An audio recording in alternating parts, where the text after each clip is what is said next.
Halo semuanya, kenalin aku Audrey Sabrina dengan C1-114. Hari ini aku bakal ngejelasin materi praktikum mata kuliah Fisiologi Reproduksi Organisme Akuatik dari pertemuan 1 hingga 14. Ciri seksual primer dan sekunder pada ikan.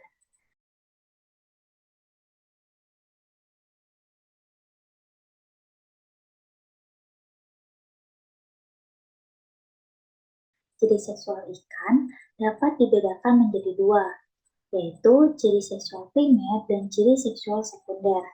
Ciri seksual primer memiliki hubungan langsung dengan organ reproduksi, di mana organ tersebut yang mempengaruhi hormon-hormon. Ciri seksual primer yaitu testis pada ikan jantan dan ovarium pada ikan betina. Testis adalah sepasang organ memanjang yang terletak pada dinding dorsal dan berfungsi sebagai tempat pembentukan sel spermatozoa. Vas deferens adalah tabung atau saluran yang dibentuk dari otot yang menghubungkan testis dengan lubang urogenital dan berfungsi sebagai tempat penyimpanan sperma sebelum dikeluarkan. Ovarium adalah sepasang organ yang terletak di rongga tubuh dan berfungsi sebagai tempat untuk membuat telur. Ovidum adalah saluran ovarium yang terbuka ke arah ovitor. Sedangkan ciri sekunder adalah tanda-tanda luar yang dapat dipakai untuk membedakan jantan dan betina, serta tidak langsung berhubungan dengan aktivitas reproduksi. Ciri seksual sekunder seperti warna, ukuran, corak, bentuk kepala, dan sirip. Ciri seksual sekunder dapat bersifat sementara yang muncul saat pemijahan dan bersifat permanen yang muncul sebelum dan sesudah pemijahan. Ciri sekunder dibagi lagi menjadi dua, yaitu dimorfisme dan dikromatisme. Dimorfisme berarti membedakan jantan dan betina melalui fisik seperti bentuk, ukuran, morfologi, organ atau sirip pada umur yang sama. Sedangkan dikromatisme berarti membedakan jantan dan betina melalui warna dan corak. Hermafrodit adalah individu yang memiliki dua alat kelamin yang berfungsi penuh. Hermafrodit dibagi menjadi tiga, yaitu hermafrodit sinkronik, hermafrodit protandri, dan hermafrodit protagini. Hermafrodit sinkronik adalah kondisi di mana suatu individu memiliki sel jantan dan betina yang matang bersama-sama dan siap dikeluarkan. Sel gamet yang dikeluarkan ini tergantung dengan pasangannya. Hermafrodit protandri adalah kondisi di mana suatu individu dapat berubah dari jantan menjadi betina, di mana setelah memijah, testis akan mengkerut dan ovarium akan melebar. Contohnya, seperti latar kakarifer. Sedangkan hermafrodit protagini adalah kondisi di mana suatu individu dapat berubah dari betina menjadi jantan, di mana setelah memijah, ovarium akan mengkerut dan testis akan melebar. Contohnya seperti belut sawah dan kerapu lumpur. Perkembangan gonad dan gambaran histologis atau seluler organ reproduksi ikan.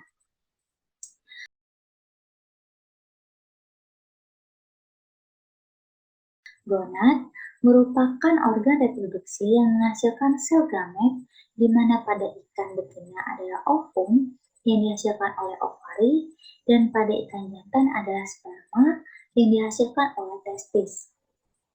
Tujuan mengetahui perkembangan gonad adalah untuk mengetahui karakteristik pemijahan beberapa ikan serta waktu memijah yang tepat. Cara mengetahui perkembangan gonad dapat dibagi menjadi dua, yaitu secara morfologi dan secara histologis.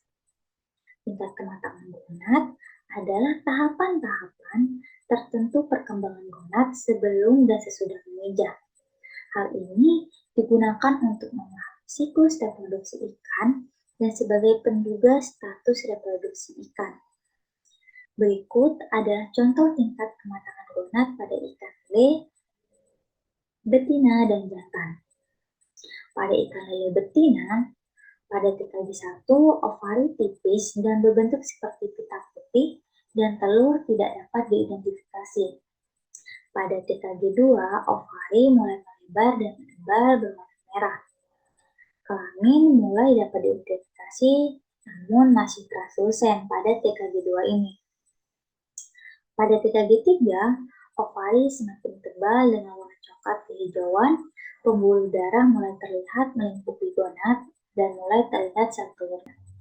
Pada TKG4, gonad terbentuk sempurna, berwarna coklat kehijauan lebih jelas. Telur terlihat jelas dengan kasat mata. Pada TKG5, gonad berwarna merah mirip dengan TKG1 dan TKG2. Sedangkan pada ikan lele jantan, pada tingkat kematangan gonad 1, gonad berbentuk benang pipih translusen. Pada TKG2, testis mulai berwarna putih keabu-abuan. Pada TKG3, gonad berwarna putih berisi cairan berwarna putih.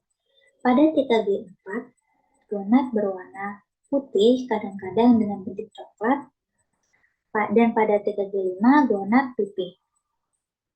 Fun fact, ikan jantan lebih sulit untuk ditentukan tingkat kematangan gonadnya daripada ikan betina. Hal ini dikarenakan sperma selalu diproduksi oleh ikan selama ikan tersebut makan.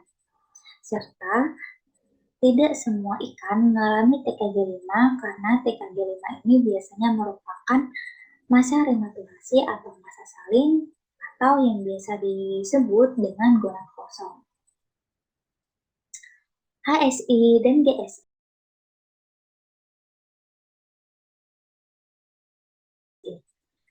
GSI atau Gonadosomatic Index merupakan persentase atau perbandingan bobot gonad dengan bobot tubuh yang menunjukkan tingkat kematangan gonad. HSI atau Hepatosomatic Index adalah persentase atau perbandingan bobot hati dengan bobot tubuh. Hati terletak pada rongga tubuh. Ukurannya tergantung pada ruang antara organ visceral yang tersedia. Hati umumnya tersusun antara 2 atau 3 lobus. Ikan dengan 2 lobus memiliki hati di antara tengkorak dan rongga perut. Hati memiliki beberapa fungsi, yaitu untuk vitalogenesis atau proses pembentukan kuning telur, untuk detoksifikasi racun, serta untuk dekomposisi dan metabolisme. Sedangkan gonad adalah organ dengan bentuk umum memanjang dan berpasangan. Faktor-faktor yang mempengaruhi nilai GSI dan HSI adalah lingkungan seperti keberadaan logam berat, kedua yaitu nutrisi pakan yang akan mempengaruhi proses vitalogenesis, dan yang ketiga adalah status individu, seperti kesehatan dan tingkat kematangan gonadnya. Siklus reproduksi dapat diketahui melalui nilai GSI. Apabila nilai GSI kurang dari 20%, maka berarti ikan memijah sepanjang tahun. Sedangkan apabila nilai GSI lebih dari 20%, maka berarti ikan memijah satu musim atau bermusim. Nilai GSI adalah bobot gonad dibagi bobot tubuh dikali 100. Sedangkan nilai HSI adalah bobot hati dibagi bobot tubuh dikali 100. Dengan mengetahui nilai HSI dan GSI ini, kita dapat mengetahui pola pemijahan ikan, indikator kualitas ikan, dan kesehatan ikan, serta pengukuran tingkat kematangan gonad. Diameter telur dan fekunditas.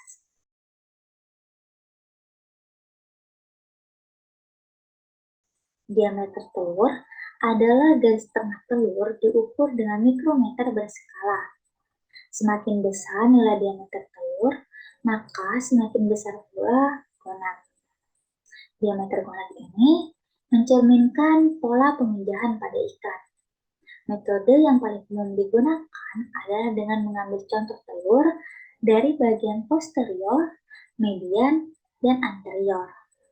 Lalu diamati dengan mikrometer okuler yang telah dikalibrasi oleh mikrometer objektif dengan ketelitian 0,01 mm. Semakin besar ukuran diameter telur, maka akan semakin kecil nilai fekunditasnya. Dan semakin kecil diameter telur, maka akan semakin besar nilai fekunditasnya. Fekunditas adalah semua telur yang dikeluarkan pada waktu pemijahan. Terdapat beberapa metode dalam menghitung fekunditas, yaitu metode jumlah, volumetrik, gravimetrik, dan conveyor. Metode jumlah dilakukan dengan menghitung telur satu per satu.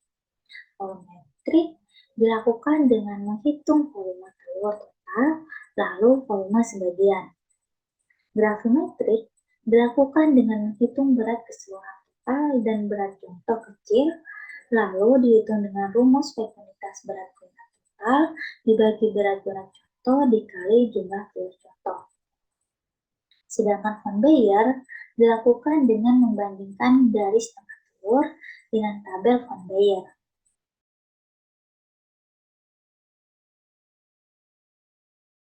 Induksi hormon dan hipofisa. Hormon merupakan bahan kimia dari jaringan khusus yang disekresikan melalui darah ke organ target. Hormon reproduksi yang digunakan pada ikan adalah FSH atau Follicle Stimulating Hormone yang berfungsi untuk menstimulasi pematangan gonad, dan LH atau Luteinizing Hormone yang berfungsi untuk mempercepat ovulasi. Manfaat hormon adalah mendapatkan gamet di luar pemijahan dan mendapatkan gamet lebih dini. Pemberian hormon dapat dilakukan dengan 3 cara, yaitu oral, penyuntikan, dan perendaman. Metode oral adalah melapisi pakan dengan hormon.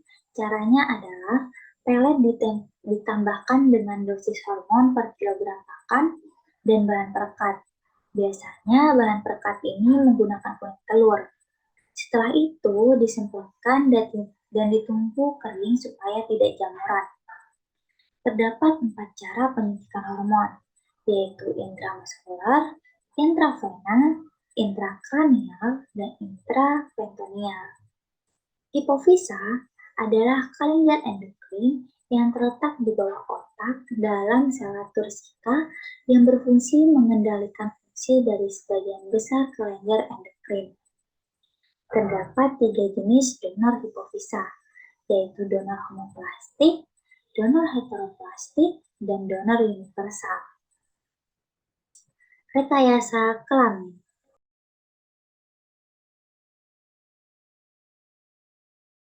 Rekayasa kelamin dilakukan pada saat kelamin masih labil atau saat ikan masih muda.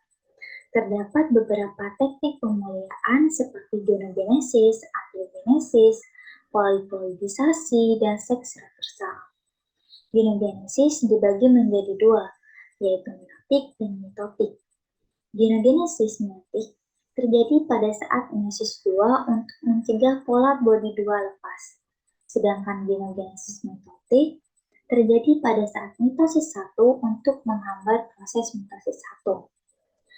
Nah, hasil dari genogenesis mitotik ini lebih homozigot daripada genogenesis meiotik. Proses androgenesis menggunakan penyinaran sinar gamma pada sel telur untuk menginaktivasi kromosom sel telur. Poliploidisasi dilakukan untuk memperoleh ikan dengan set kromosom lebih dari 2. Ikan poliploidisasi triploid akan menghasilkan ikan yang tumbuh cepat dan steril. Sedangkan ikan poliploidisasi tetraploid akan menghasilkan ikan yang tumbuh cepat dan fertil. Seks reversal akan menghasilkan ikan berkelamin sama atau monoseks. Feminisasi dilakukan dengan menggunakan estradiol 17 beta, dan maskulinisasi dilakukan dengan menggunakan 17 alfa metil testosteron. Bioassay.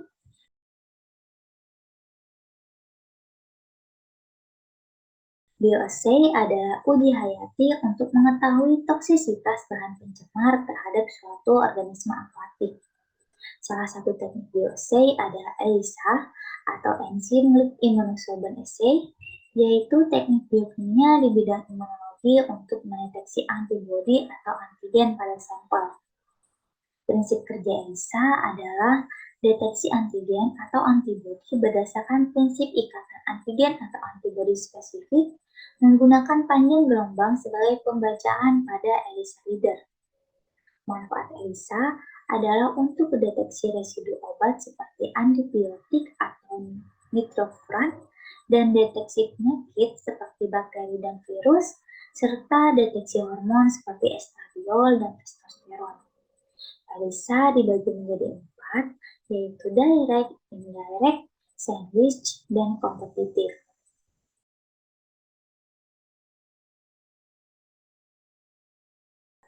Preservasi guna. Preservasi dalam KBBI berarti pengawetan, pemeliharaan, penjagaan, dan perlindungan. Preservasi sperma adalah meningkatkan daya simpan sperma dengan tetap menjaga sifat sperma. Preservasi sperma ini bertujuan untuk intensifikasi produksi benih, menghindari gamet overrippening, menggantikan biaya pemeliharaan induk, serta memudahkan pemindahan sel sperma. Terdapat beberapa ketentuan untuk larutan extender, yaitu tidak beracun, bersifat isotonik, mempertahankan dan tidak membatasi daya fertilisasi spermatozoa, menjamin kehidupan spermatozoa dalam waktu lama, serta menyediakan sumber nutrisi untuk spermatozoa. Beberapa contoh larutan extender yang dapat digunakan adalah NaCl, kelapa, Pocari Sweat, dan madu. Berikut adalah daftar pustaka yang saya gunakan untuk membuat video materi praktikum mata kuliah fisiologi reproduksi organisme akuatik ini.